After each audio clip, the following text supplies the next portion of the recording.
Los Angeles, the capital from its early global discover the diverse range of playwrights, style, themes that have shaped this dynamic multi-faced.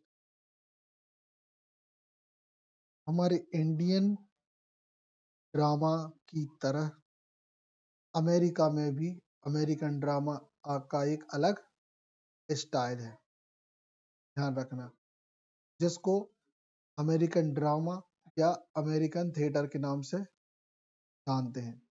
इसकी शुरुआत कैसे हुई, origin कैसे हुआ और कैसे आज मॉडर्न डे में ये पूरी दुनिया को प्रभावित कर रहा है, ग्लोबल इन्फ्लुएंस है। ठीक है, यहाँ के जो राइटर्स हैं कितने डाइवर्स हैं, डाइवर्स रेंज है, क्या स्टाइल है, क्या थीम है, और तो किस किस डायनेमिक तरीके से नहीं किया है ना, मल्टीफेस्ड आर्ट फॉर्म, और काफी अलग अलग तरीके के वहां पे आर्ट फॉर्म होते हैं। इंग्लिश थिएटर और इंडियन थिएटर से अमेरिकन थिएटर भी काफी कुछ अलग है, बहुत सारी चीजें अलग होंगी। कभी भी ये कंफ्यूज नहीं होना चाहिए कि इंग्लिश थिएटर और अमेरिकन थिएटर सेम होंगे, बिल्कुल नहीं है ऐसा, तो बहुत अंतर है, दोनों के क्षेत्र में भी अंतर है, दोनों के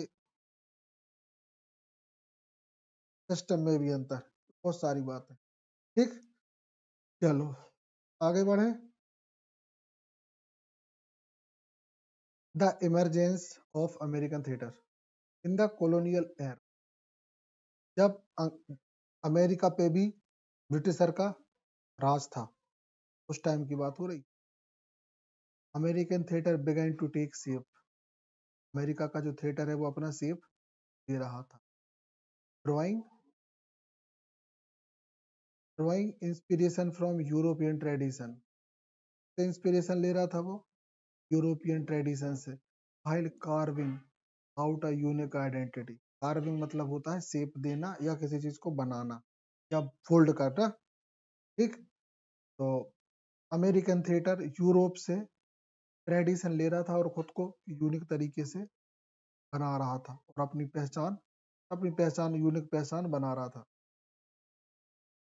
अर्ली प्रोडक्शंस हाईलाइटेड, शुरुआत के जो प्रोडक्शन थे जो बने वो हाईलाइटेड हुए, and struggles the aspiration of a bargaining,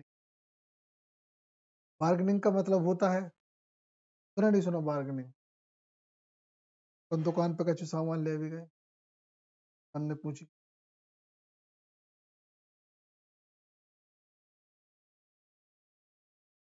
कैसे दे पा आखिरी 20 रुपया वाले ले लो, समझ गई? ठीक है, तो बार्गेनिंग मतलब जो भी समझ रही हो इस चीज को, हमने तुम्हें फीलिंग बता दी, ब्रिटिश इस फीलिंग को, अमेरिकन इस फीलिंग को बार्गेनिंग बोलते हैं, दुनिया में इसको बार्गेनिंग के नाम से जाना जाता है। ठीक, अपनी भाषा में हिंदी में पर मूल भाव कहते हैं या ठहरावों के, ठहरा लो। ठीक है, चलो ओके, तो बार्गेनिंग नेशन मतलब अमेरिका एक प्रकार का बार्गेनिंग नेशन था और स्ट्रगल कर रहा था। जब बार्गेनिंग नेशन क्यों था, आज भी अमेरिका जो है ना वो बिजनेस मैन टाइप का है, मतलब अच्छी भाषा में बोले तो कैपिटलिस्ट कंट्री है, जहाँ पे लोग बिजनेस को पसंद करते हैं गवर्नमेंट जॉब की, क्योंकि उनको पता है कि पैसा ज्यादा हुआ है, सच है। ठीक, आगे बढ़े। Setting the stage for the vibrant theatrical landscape to come, और उनने वो बैकग्राउंड बनाया जिससे अमेरिका का मतलब थिएटर का लैंडस्केप बन के तैयार हुआ, मतलब बैकग्राउंड बन के तैयार हुआ कि हाँ, अर्ली जो लोग थे ना उन लोगों ने जो मेहनत करी उससे अमेरिका का थिएटर तैयार हो। ठीक है, यस। अब एक खास पर्सन की बात होगी अमेरिकन ड्रामा में, अगर इनका नाम ना ले तो जो अमेरिकन ड्रामा है वो ही अधूरा रहेगा। The person is Eugene O'Neill, Eugene ओनाइल,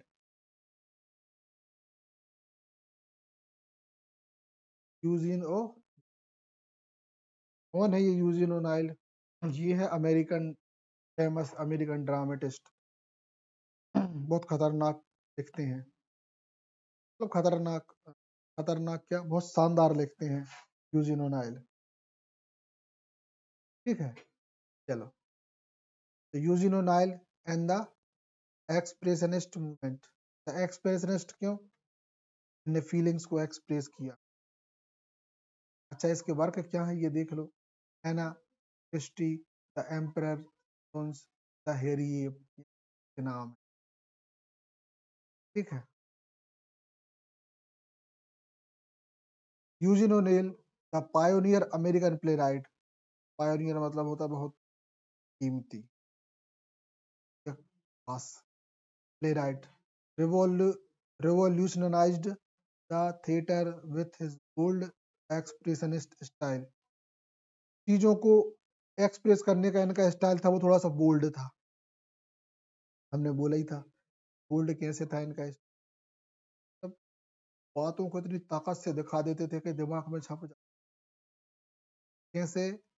एक जो औरत है, जो माँ होती है, मजबूरी में वो एक बूढ़े को ही अपना फीडिंग करा देती, मतलब दूध पिलाती है।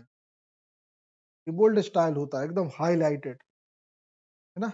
रिजेक्टिंग रियलिज्म, ओनील, हाँ, O'Neill's play delve into the subconscious. जो इंसान के जो सबकॉन्शियस माइंड में जो चीजें डली होती है ना, वो उनको भी निकाल देता है। Using distort form, distort form मतलब एकदम झंझोर देने वाले ना। सिंबॉलिक इमेजरी, किसी बात से किसी चीज को बताने की कोशिश करते हैं। जैसे इस नोवेल में इनने सारी चीजें, उस समय जो समाज में इमेज जो चल रही थी ना, अमेरिकन की हालत, उसको बताया। And fragmented narrative to explore the human condition all its raw complexity,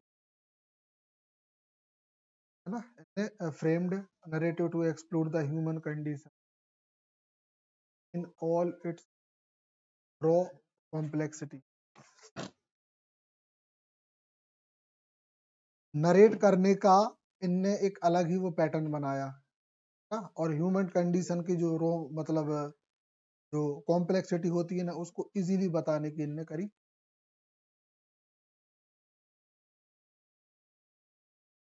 Tennessee Williams and the southern Gothic tradition.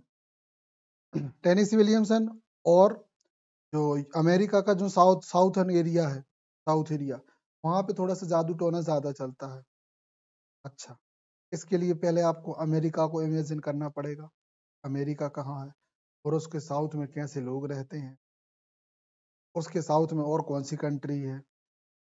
इस सब से अंदाजा भी लग जाता है कि हाँ, गोथिक मतलब क्या होगा और गोथिक का वहां से क्यों रिलेशन है। तो अमेरिका यूएसए के साउथ में जो है वो है मैक्सिको, और मैक्सिको में जादू टोना चलता है बहुत। और मैक्सिको से सटा हुआ जो एरिया है वो होगा साउदर्न एरिया, इसलिए वहां पे गोथिक ट्रेडिशन बहुत चलेगा। लिंक कहानियां बन जाती हैं, कुछ भी याद आपको नहीं करना होता, है ना। Okay, now come to the text. acclaimed playwright Tennessee Williamson captivated audience with his haunting dramas rooted in the American South। तो इनने किस चीज को पब्लिक के लिए कैप्टिवेट करके दिखाया? Haunted dramas. कौन से drama? Haunted drama. Haunted drama समझ गए नहीं? हॉन्टेड मतलब, हॉन्टेड मतलब, अरे सीरियल भी आता था हॉन्टेड। हाँ हाँ, उसको हॉन्टेड बोलते हैं। एक नाटक आता था हॉन्टेड, नाम से ही था वो, और दूरदर्शन पे आता था वो भी, डीडी न्यूज। तो इनने हॉन्टेड ड्रामा की स्थापना करी, है ना। ये खुद की फोटो ऐसी लग रही है कि जो, है ना, दो ही भूत भूत नहीं बैठे हैं, आत्मा, black and white frame frame. ठीक है, देखो, चीजें पढ़ने के बाद लोग लगने लगते हैं। है ना? ये तो लगा ही रही है डायन, अब कैरेक्टर में आ गया, ठीक है, हॉन्टेड सीन में। इमेजिनेशन अपना बहुत खतरनाक है, कब किसको क्या समझ ले, थोड़ी देर बाद रोशनी देखने लगे। ठीक है, खिरिया से आता हुआ भूत, भूत को सलाम करो। ठीक है, okay. Blending poetry poetic language, इनने पोएटिक लैंग्वेज को मिक्स किया। साइकोलॉजिकल डेप्थ, मनोवैज्ञानिक गहराई में गए। एंड गोथिक सेंसिबिलिटी, और जो भूतपना की जो गुदगुदी होती है ना, भूतपना का जो एहसास, वो हमको कराया। Williams play explore themes of desire, उनके जो प्ले थे, उनकी थीम्स, उनने कौन कौन सी थीम्स को एक्सप्लोर किया? डिजायर, इच्छा, प्रबल इच्छा, एक ही कोई भी चीज का सड़ना या घटना। And the human condition against the backdrop of the regions plus landscape and the societal sense, और इंसान की उस कंडीशन को दिखाया जहाँ पे वो अपने क्षेत्र से हट के समाज, जहाँ पे ना, मतलब क्षेत्र से हट के सामाजिक नियमों के सीमाओं से बाहर निकल के काम करता है। कॉन्स्टेंस मतलब होता है सीमाएं या बाधाएं, तो इनसे निकल के बाहर जब इंसान काम करता है ना, तो वो बनता है भूत, मतलब अलग दुनिया हो। आया समझ? ये थे हमारे टेनिसी विलियमसन। आज इनका नाम सुन लिया, क्योंकि जब वर्क देखोगी तो मजा आ जाएगा। हालांकि बीच में एक बंदे का नाम और याद आ गया, एडगर एलन पो। उस बंदे की तो तुम ना कहानी यही सुनोगी ना तो एकदम झूम जाओगी। शॉर्ट स्टोरी राइटर है, बहुत शानदार बंदा है, छोटी सी हाइट है, टिंगू सा। ठीक है, जुगर जैसे लगता है। हालांकि उसकी जो मम्मी थी वो हीरोइन थी, लेकिन बस बंदे के नाटक को देख के ऐसा लगता है कि इसने भयंकर तकलीफ झेली हो जैसे। जो राइटिंग है ना, उसको दिखता है, इतनी गहराई से भरा होता है ना, भूत प्रेतपना और डर, दहशत, शॉकिंगनेस। एडगर एलन पो आएगा वो भी शॉर्ट स्टोरीज में। तो ये है कहानियां लोग, मतलब देख रहे हैं ना, अमेरिकन इंग्लिश ड्रामा से कितना अलग चल रहा है अमेरिकन ड्रामा। है बिल्कुल अलग सा ट्रेडिशन। इंग्लिश ड्रामा में अलग चीजें थी, अमेरिकन ड्रामा में अलग चीज। यूजिन ओनाइल हो गए, टेनिसी विलियमसन हो गए, एडगर एलन पो हो गए। अभी और देखते हैं कौन आता है। अब आते हैं हमारे आर्थर मिलर। ये जीवन की सच्चाइयों को दिखाने वाले हैं। ये भूत प्रेतपना नहीं है, ये जीवन की तकलीफों को दिखाने, रियल में दुनिया में क्या हो रहा। भूत भूत तो होता ही नहीं, भूखे आदमी है का भूत को डर, ये ऐसे है ना। ये भूखा है तो वो भूते को खा जाएगा, बोलेगा तू क्या डर है हमारे का, 4 दिन से हम भूखे बैठे, ऐसा थोड़ी डर है भाई, तो जब तक खाना वाना घर से लाओ हो तो तय भी चल है। ये थे आर्थर मिलर। ठीक, चलो आर्थर मिलर को देखें। देखो, Arthur Miller and the exploration of social issue. Arthur Miller और उनने जो सामाजिक इशू को उठाया, वो हमें यहाँ देखेंगे। तो सबसे पहले उन्होंने क्या किया? एग्जामिन सोशल इनजस्टिस, समाज में जो अन्याय फैला था उसको इन्हें उठाया। Arthur millers play delve into the social and economic inequality that plagued American society। तो उस समय जो समाज में जो अव्यवस्था थी ना, असमानता थी, उसको इनने सामने उठाया। असमानता किस चीज की? रंग भेद, वहां पे जात पात वहां कम है, वहां रंग भेद बहुत चलता है। रंग भेद मतलब काला गोरा, अगर काला है तो अफ्रीकन है, अफ्रीकन है मतलब स्लेव, तुम लोग गुलाम हो, तुम लोग हमारे साथ में बराबरी से कैसे बैठ सकते हो? पढ़ा लिखा समाज नहीं करता, पढ़े लिखे अमेरिकन नहीं करते, तो पढ़े लिखे नहीं करते। तो ऐसे अपने जैसे होते ना जो गांव के ढूर, वे भी ढूर होते हैं, ऐसे नहीं। ऐसे गांव वहां भी हैं, अनपढ़ लोग वहां पे भी रहते हैं ना, तो करते हैं ऐसा भेदभाव। कुछ दिन पहले एक न्यूज पे खबर फैली थी बहुत ज्यादा कि ब्लैक व्यक्ति को किसी व्हाइट ने ना बीच मेन रोड पे गोली मार दी, टंगे हुए थे। ये समझ लो कि जैसे अपने यहाँ पे हिंदू मुस्लिम का इशू उठता है ना, बिल्कुल लट्ठे लेके खड़े होते, बिल्कुल आगे बबूले खड़े रहते हैं, ऐसे ही वहां पे वो है, एक को एक देखना पसंद नहीं करता। लोग अच्छे से भी रहते हैं, जैसे अपने यहाँ हिंदू मुस्लिम भी अच्छे से रहते हैं, काफी सारे होते हैं सब जगह, तो ऐसे ही वहां है। इनने जो समाज में जो अव्यवस्था असमानता फैली थी ना, ये बहुत सारी नॉवेल्स में। फिर द क्रूसाइडल एंड द मैकार्थी। अच्छा, ये जो मैकार्थी है, ये जो कैरेक्टर है, ये है जॉन मैकार्थी। हमें याद नहीं आ रहा ये राइटर है या वो है वर्क के कैरेक्टर है ना। The Crucible and the McCarthy. Miller's renowned the play Crucible. चलिए, ये इनके एक प्ले का नाम है ना, क्रूसिबल। तो इसलिए ऐसा कुछ डिक्शनरी में होता नहीं। अच्छा, जनरली जो नाम होते हैं ना अमेरिकन, उनके भी आप मीनिंग देखोगे तो आपको डिक्शनरी में दिखेंगे नहीं, चाहे अमेरिकन नेम हो चाहे इंग्लैंड के हो, है ना, क्योंकि नाम नाम ही होते हैं वो। ठीक है। Used the Salem witch. देखो, Miller's renowned play the Crucible, used the Salem witch. Salem एक जो भूतनी का नाम, मतलब विच मतलब भूत का। Trial as the metaphor to city criticise the anti communist, है ना। तो इनका जो वर्क है, उस वर्क में इनने एक सलेम नाम का विच की बात करी है। अब देखो, विच भूतनी भी हो सकती है ना, या कैरेक्टर भी वैसा हो सकता है।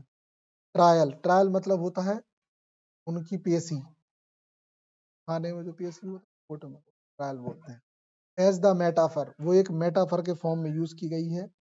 टू क्रिटिसाइज, किसको क्रिटिसाइज करने के लिए? द एंटी कम्युनिस्ट, किनको? एंटी कम्युनिस्ट को। फिर anti communist hysteria of the McCarthy era. तो ये जॉन मैकार्थी के एरे को बता रहे हैं। जॉन मैकार्थी कोई कैरेक्टर है, नाम अच्छे से याद है हमें। तो जॉन मैकार्थी के एरा की बात है। Revealing the danger of intolerance and governments. किस चीज को इनने बताया उस समय कि जो जो खतरा, जो उस समय जो खतरा था ना, उस समय की जो गवर्नमेंट का जो था खतरा, तो उसको इनने बताया था, है ना। ठीक है। टॉलरेंस मतलब होता है सौहार्द, और इनटॉलरेंस मतलब होता है मतलब असौहार्द, जैसे समझ लो, है ना। ठीक है, ये तो हो। Listen, ethical dilemma. अच्छा, एथिक्स मतलब क्या होता है? दर्शन शास्त्र। हम एथिक्स पढ़ते हैं।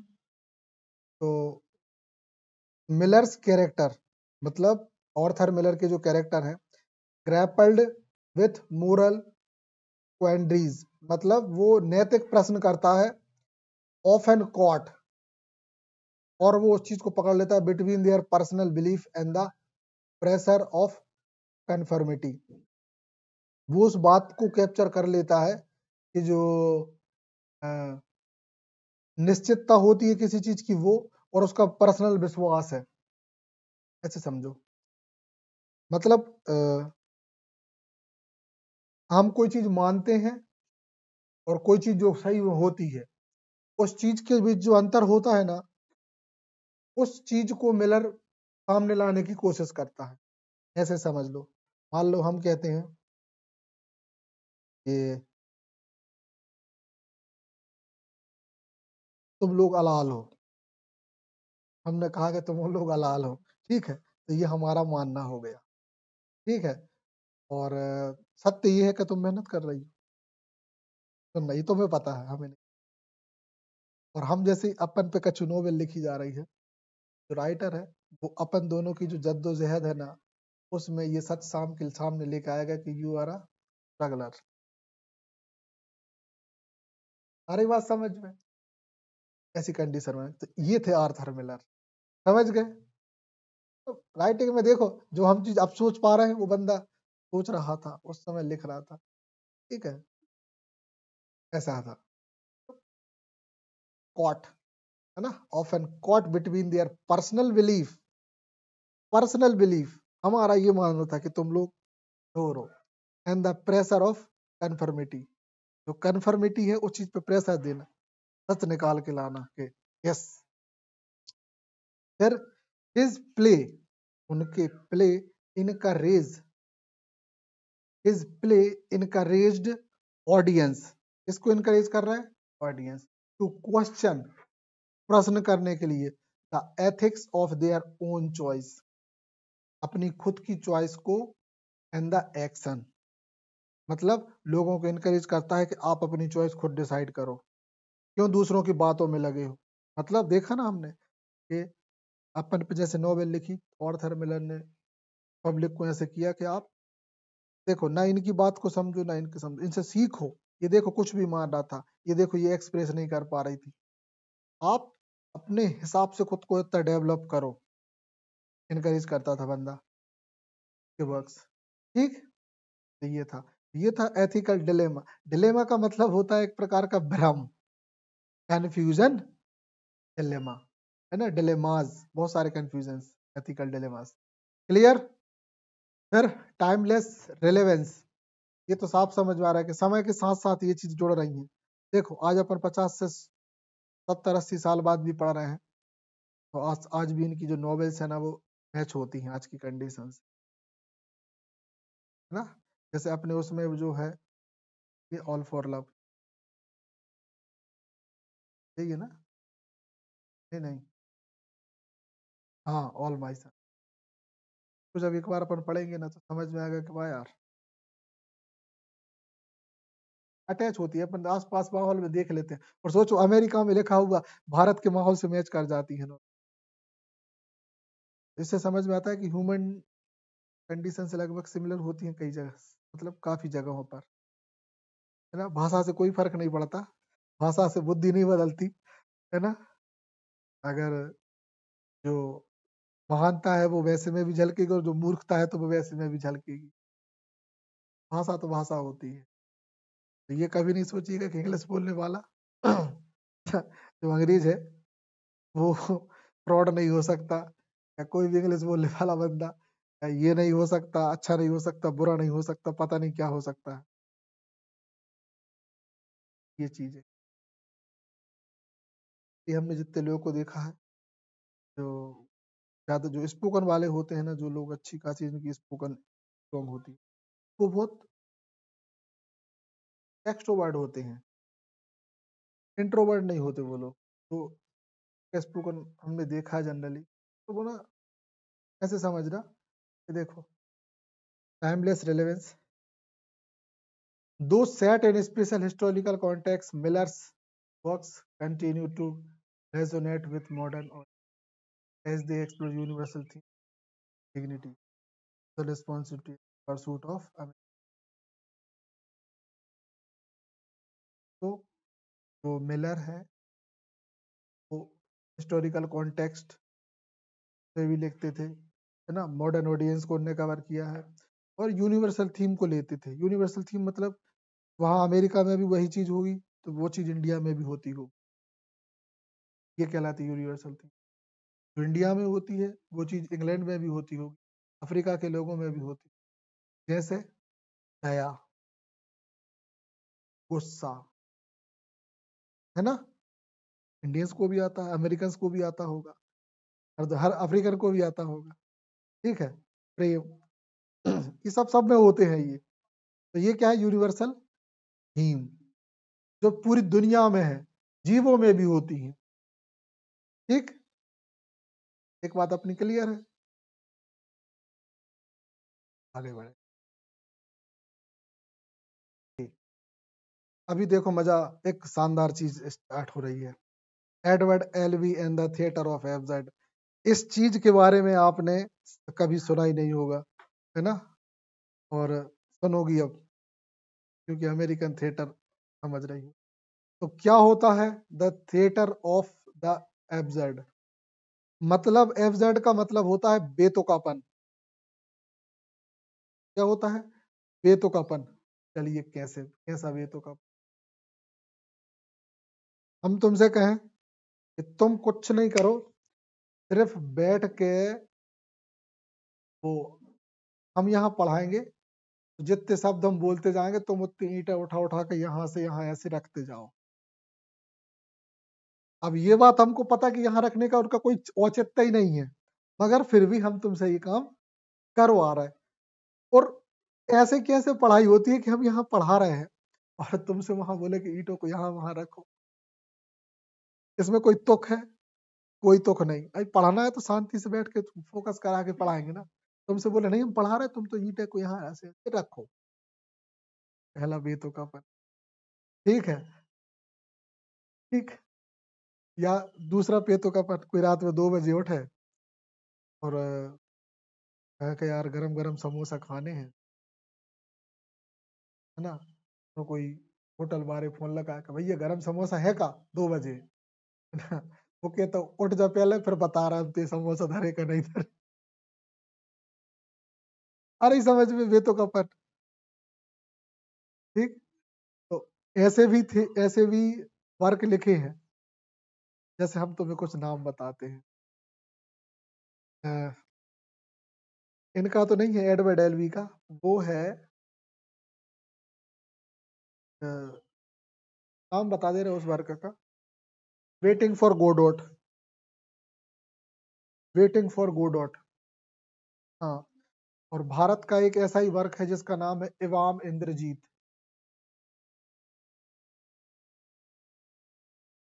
है ना। हर एक दिन हम ऐसे जो एब्सर्ड थिएटर अलग से करेंगे ना अच्छे से, तो शानदार चीज है ये, बहुत इंटरेस्टिंग चीज है। पूरा वर्क देख लो कि दिमाग खराब हो जाएगा, फिर हुआ क्या, उसकी बात कहोगे फिर से देख रहे हैं हम, फिर देखोगे फिर दिमाग खराब, हट, देखने नहीं हमको, क्या वर्क है ये, समझे नहीं आता पहली बार में, कई बार में नहीं आता, है ना। और एडवर्ड एलवी का सिलेबस में था हमारे, याद नहीं आ रहा उसका नाम। एक बच्चे के एक दिन की लाइफ होती है, 3 घंटे का लाइफ होती है, उसमें पूरा वो प्ले लिखा हुआ है, ड्रामा। ठीक। चलो देखें, Edward Albee and the theatre of absurd. Pioneer playwright Edward Albee revolutionized American theater with the groundbreaking work in the avant-garde tradition of the theater of absurd। देखो क्या स्टार्टिंग हुई, इनने एक ग्राउंड ब्रेकिंग एक system निकाला, मतलब writing style निकाला, जिसको थिएटर ऑफ एब्सर्ड, जिसमें होता क्या है, रिजेक्टिंग रियलिज्म, वास्तविकता, वास्तविकवाद जो है उसको नकारा जाता है। एलवी play explore the human condition, मानव की जो खुद की स्थिति होती है ना उसको एक्सप्लोर करते हैं थ्रू फ्रेगमेंटेड नरेटिव, काय के थ्रू, के द्वारा जो नरेट किया जाता है ना कहानी को, है ना। सरियल इमेजरी, ये एक सरियलिज्म होता है उसका, थोड़ा सा याद। एंड एग्जिस्टेंशियल थीम्स, और अस्तित्ववाद की जो थीम्स होती है ना उनको बताने की। मजा तो आ जाएगा, लेकिन ये प्लीज जो देखोगी समझ में भले कुछ आए ना आए, लेकिन मजा आ जाता। एडवर्ड एडवी ने ये, इनका जो वर्क है ना वो उदास कर देता है इस थीम से। हमें आज भी याद है, वो प्ले पूरा प्रॉपर याद नहीं आ रहा, लास्ट में ना इंसान की आंखें नम हो जाएंगी, पहले समझ में नहीं आएगा ये क्या हो रहा है, बाद में जब ध्यान से सोचोगे कि यार देखो एक इंसान की कंडीशन में, मतलब कहते हैं कि ऐसा छुपा हुआ दुख तुरंत नहीं आएगा समझ, तो कब बकवास, है ना, कि कब बकवास होगा, ये तो पिक्चर वेटिंग फॉर गोडोट की है। एडवर्ड एलवी का जो वर्क है ना, उसकी तो एक गार्डन ही में हो जाती, पूरे गार्डन में बैठे बैठे तुम्हें लगेगा कि नॉर्मल प्ले है। देखो, जब आपको पता ना हो ये एब्सर्ड प्ले है, लगेगा नॉर्मल प्ले, उसके बाद आपका देखो बकवास प्ले, अब उसको एक्सप्लेन किया जाएगा, पता चलेगा कि यार वो इंसान डिप्रेशन में था, तो सिर्फ ये चाहिए था कि यार किसी का साथ मिल जाए और उसका जो गाइड है वो टल जाए। खुद की सुसाइड से खुद को बचाने के लिए ट्राई करता, दूसरे को भी टॉर्चर करता, ऐसे वर्क है। देखेंगे एक तो प्ले वही वाला, अगर जीवन की कड़ी सच्चाई, इससे हमें ये सीख मिल जाती है ऐसे वर्क से, यार किसी भी बुरी से बुरी स्थिति में हार मानने का काम नहीं है। क्या होगा, बदनामी होगी, ये होगा वो होगा, भी होगा।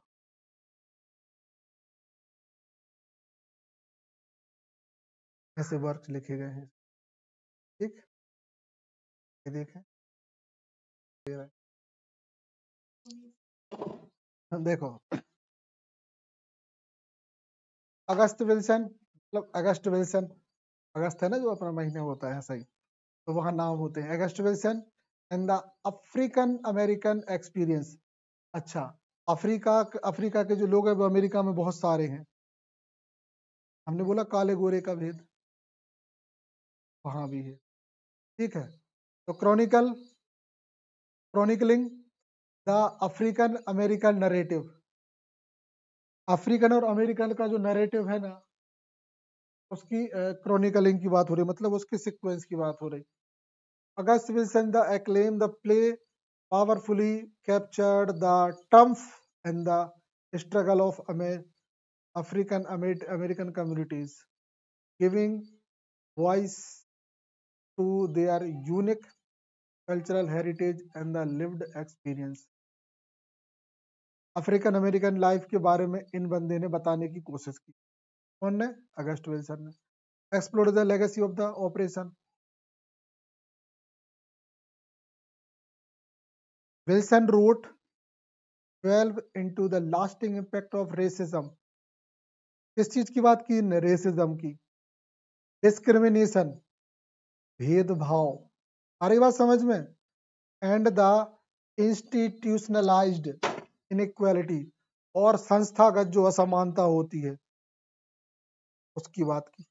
Painting nonsense portrait of black resilience and the ongoing fight for justice। ये भी बड़े खतरनाक प्राणी निकले अगस्ट वेस्ट। डिस्क्रिमिनेशन, इनइक्वालिटी, इन रिसाइलेंस, अरे देखो, एक होता है साइलेंस, रिसाइलेंस मतलब होता है पुनः शांति। तो हाँ,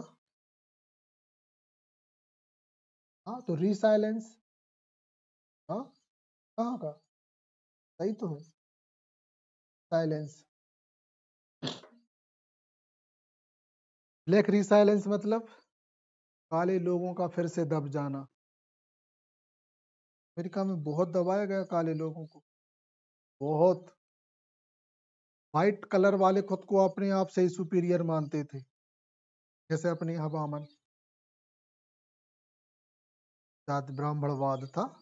ब्राह्मण व्यक्तिगत पर्सनल व्यक्ति से नहीं है कोई बुराई, उनका जो तरीका था ना उससे लोगों को बुराई है।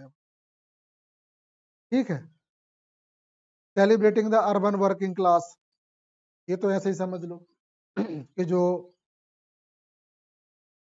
अर्बन जो वर्किंग क्लास था ना, है ना, वो सही था, तो उसके लाइफ स्टाइल को बताने की कोशिश की गई। फिर है रिवाइटलाइज ब्लैक थिएटर, जो ब्लैक लोगों का जो थिएटर है उसको फिर से रिवाइटल किया। रिवाइटल ऐड आती ना,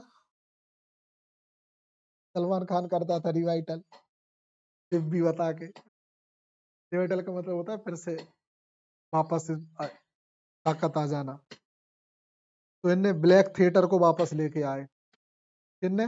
अगस्त विल्सन ने, ठीक, यस के अंदर, यस। फिर है Thornton Wilder and the meta theatrical approach, तो ब्रेकिंग द फोर्थ वॉल, इनने चौथी दीवार तोड़ी। कैसी चौथी दीवार तोड़ी? Thornton Wilder ground breaking plays challenging the conventional theatrical norms by deliberately explore the artifact of stage, inviting audience to actively engage with performance। तो इनने कन्वेंशनल थिएट्रिकल नॉर्म्स यूज की और आर्टिफिक स्टेजेस बनाई और ग्राउंड ब्रेकिंग थ्योरी दी, मतलब ये एक प्रकार की, ठीक है। फिर एक्सप्लोरिंग मेटा थिएटर, ये एक टर्म है मेटा थिएटर, अच्छे से देख लेना, हाँ समझ में आएगा। World is work such as Our Town, self referential, drawing attention to the theatrical process and blurring the line between reality and, तो देखो मेटा थिएटर क्या, कि जहां पे आप सेल्फ रेफरेंशियल टेक्निक्स यूज करते हो जो खुद के द्वारा बनाई गई होती, जिनका सोर्स आप खुद होते हो, ठीक, और उस लाइन को ये ब्लर कर देते हैं जो रियलिटी और इल्यूजन के बीच में होती है। ऐसे समझो, हम मानते हैं कि तुम पढ़ाई नहीं करती, ठीक है, तुम्हें पता है कि सही है। अब सुनना, अगर हम दोनों के बीच का ये कंफ्यूजन ही मिट जाए, तो ये साफ हो जाएगा तुम पढ़ाई करती हो या नहीं करती हो, तुम्हें ये क्लियर हो जाएगा कि हम ऐसा क्यों सोचते हैं। समझी? बड़ा कहा सा कठिन लगा, मतलब हम दोनों के कंफ्यूजन को किसी भी तरीके से मिटा देना, हम दोनों को कंफ्यूजन मिट जाए, हम तुम पे विश्वास करने लगे नहीं यार तुम पढ़ती हो। अच्छा, वो ऐसे वो वर्क क्या हुआ, हमने तुम्हारा नोट्स देखा, उसमें पूरी खुदाई देख ली, हमने कहा जी एक दिन में तो पॉसिबल नहीं है। तो उसी प्रकार के वर्क लिखते थे, समाज में रियलिटी और इल्यूजन के बीच के जो अंतर को मिटा दिया है इनने। फिर है embracing minimalism, Wilder's minimalism aesthetics,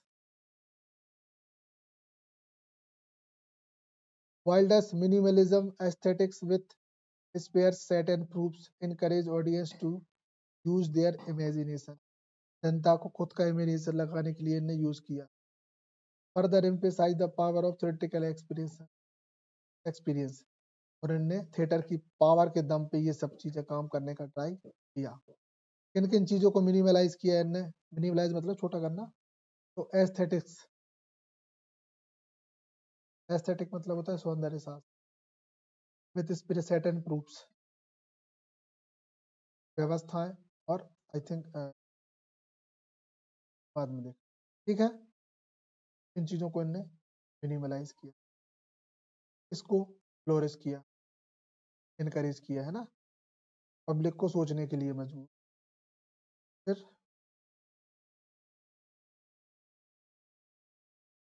overdose हो बच्चे हैं, तीसरे को भी फिर से देखेंगे, ठीक है। ओके, तो डन करें आप, है ना, 3 स्लाइड बची हैं, यही बड़ी बड़ी बची हैं।